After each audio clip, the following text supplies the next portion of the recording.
Book TV recently went up to Capitol Hill to ask members of Congress about their reading lists.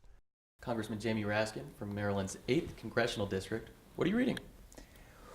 Well, let's see. First, I'm reading this multi-volume set by Sidney Blumenthal about Abraham Lincoln, the political life of Abraham Lincoln. And I love reading all the Lincoln books that I can get my hands on, but what's great about this is that Sidney Blumenthal, of course, has been a political journalist and a reporter, as well as kind of a political actor and speechwriter with the Clintons and stuff. But he looks at Lincoln in an enormously sympathetic portrait, an admiring portrait, but he looks at him as a politician and how he came to form his political values and attitudes, but also his political habits.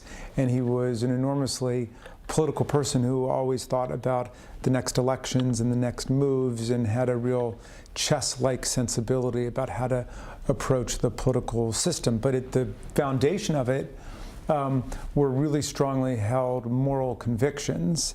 And Blumenthal tells the story about Lincoln telling people, "I was a slave." And he talked about how his father had rented him out essentially as an indentured servant to do work on other people's farms in the backwoods country of Kentucky. And then the money was taken away from him and his father pocketed it. And so he had an instinctive hatred of slavery and what that meant to essentially pilfer someone else's labor from them and steal their labor from them. And so unlike a lot of other white politicians, whether they were, anti-slavery abolitionists or equivocating in the middle or pro-slavery, he talked about slavery from the standpoint of the slaves and what it meant to have their time taken from them, to have their money taken from them, to have their family lives disrupted. So that's one of the things I found very powerful. Lincoln was a political actor, but there was this moral core beneath everything that he did. He was not formally educated. He was completely an autodidact, and he found his way pretty quickly to the free thinkers and became a big fan of Tom Paine and of William Shakespeare, as well as the Bible, which he studied carefully. And of course, that came in very handy for him politically when he was trying to combat the argument of a lot of the Christian churches that slavery was something that was approved and sanctified by God in the Bible.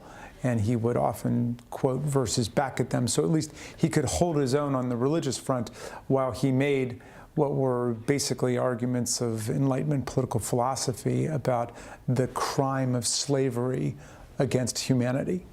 So anyway, the first book is all about his childhood and growing up, and then how he first got into politics, how he spotted immediately that Stephen Douglas would be his nemesis and his rival throughout his career. He made a deal to run for Congress just for one term with some of his other friends who wanted to run for it. So he spent that term in office fighting the Mexican-American War, what they called the Mexican War, and challenging President Polk about the justification for that war. And he earned the nickname Spotty Ranchero because he wanted to know the spot where allegedly the Mexicans attacked us first. He was very anti-war about the Mexican-American War, and in calling him Ranchero, Polk's lieutenants were basically aligning him with the enemies of the country, and that became a constant trope in Lincoln's career, that he had opposed the Mexican-American War, which he did proudly. And so anyway, this sets the stage for the next book, which I suppose I can talk about again if you have me back for the summertime reading. Absolutely. If I didn't tell you too much about that one. But this is the book I'm reading right now, House of Trump, House of Putin, The Untold Story of Donald Trump and the Russian Mafia, by this journalist Craig Unger, who's the New York Times bestselling author of House of Bush, House of Saud. Is an extraordinary book and an unapologetic telling of the story of our days. But it's about how Then businessman Donald Trump went bankrupt multiple times, and no American banks would lend to him anymore. And he ended up connecting with the Russian underworld, the Russian mobsters, and the money started flowing in from Russia, and most of this money from the oligarchs that had basically been looted from the Russian treasury.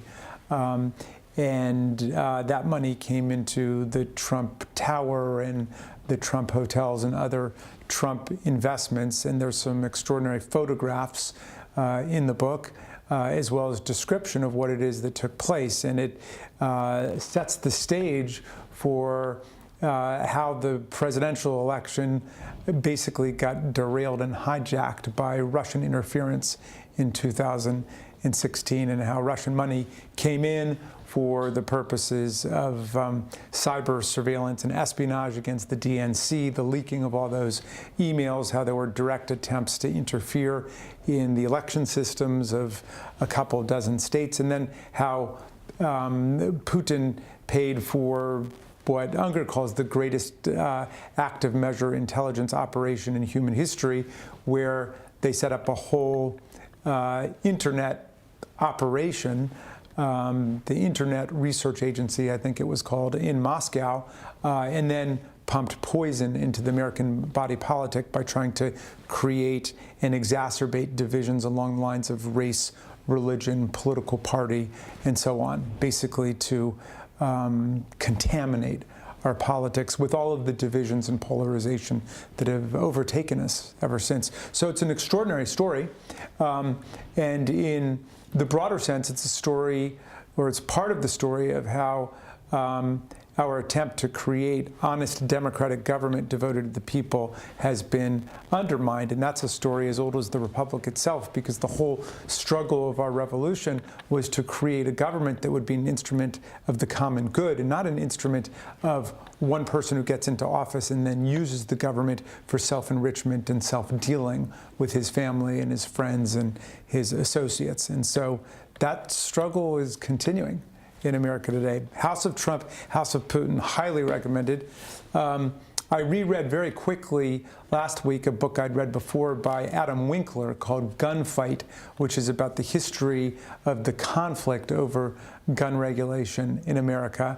It tells very specifically the story of the National Rifle Association and how the NRA went from being a very kind of moderate, middle-of-the-road, pro-regulation organization that really wanted to promote gun safety, and all the Boy Scouts and Girl Scouts have the NRA badge for, learning to use riflery in a proper way and so on.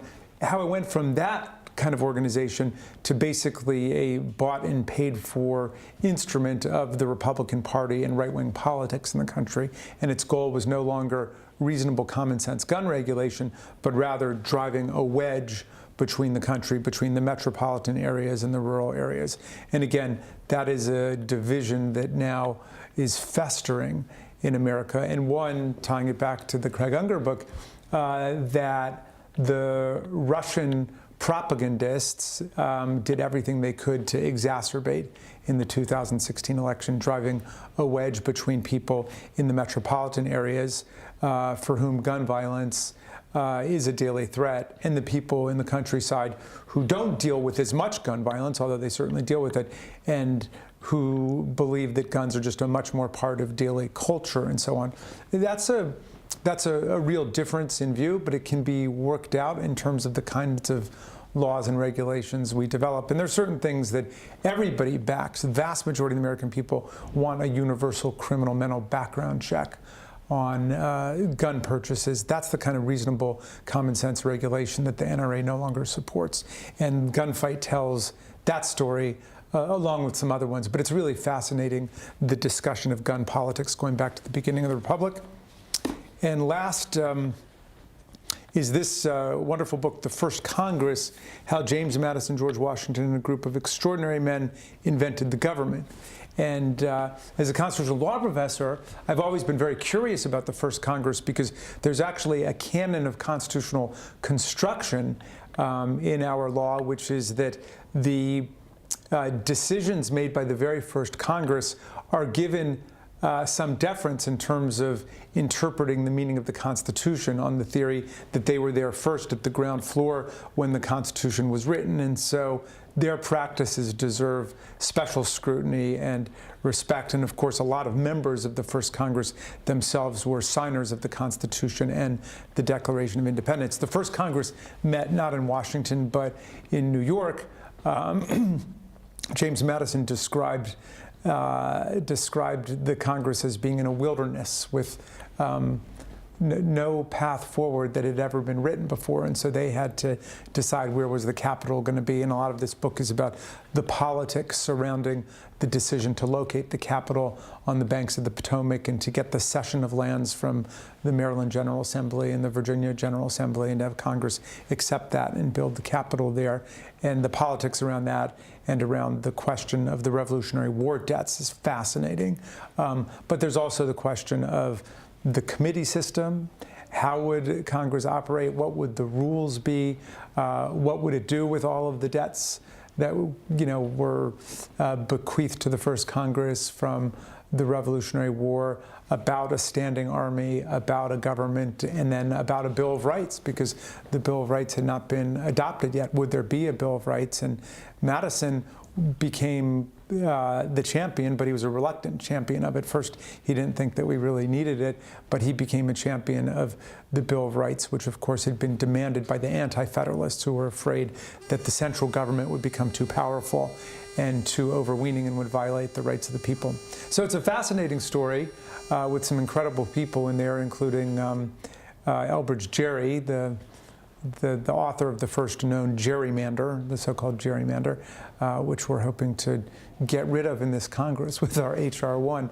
But he makes a number of appearances in the book, along with Roger Sherman, who was the architect of the Great Compromise between the big states and the small states, where basically the House would become the body of the people represented and apportioned according to population, whereas the Senate would be done by the states, and each state would get 2 senators. So there are just a lot of fascinating details about our political history that are built into this book called The First Congress. Congressman Jamie Raskin, Maryland's 8th District, thank you for your time.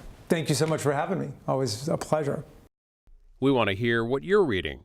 Send us your list on Facebook, Twitter, or Instagram @BookTV.